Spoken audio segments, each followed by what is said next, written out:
Take Flight is designed to take a minimum of 45 minutes to complete for students of all ages using low-cost materials. The lesson explores how flight is possible and how engineers have improved glider designs and materials to improve flight accuracy and distance.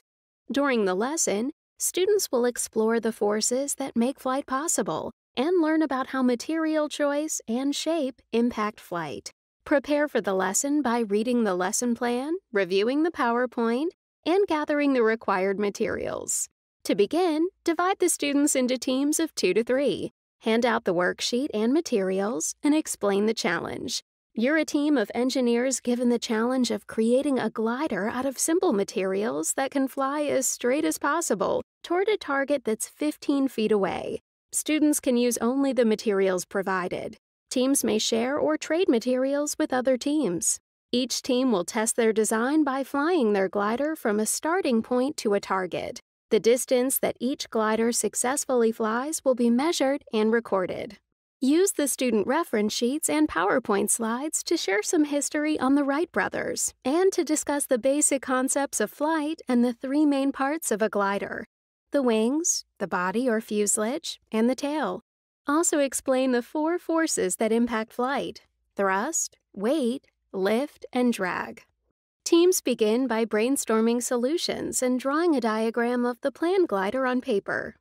Once a design is chosen, teams construct their gliders using the template as a guide. Allow teams to test their initial design and then have the opportunity to revise or fine-tune their design based on how their initial design scored during the flight test. Encourage students to work together to troubleshoot issues they run into. Remind students that there are multiple solutions to the challenge and that engineers learn from failure and then apply what they learned in their redesigns through multiple iterations of their designs. All teams then present their designs to the class and demonstrate their glider. To flight test, identify a large target such as a bench, box, or goal in an outdoor setting so that gliders fly away from students. An objective person should fly each glider so the strength of the launch is consistent. Each plane will be tested 3 times with the furthest distance of the 3 to determine the winning team. After each team has tested their glider, students should complete a reflection sheet and share their experiences with the class. Finally, celebrate the fact that these students designed a solution using their creativity while learning how engineers impact the world.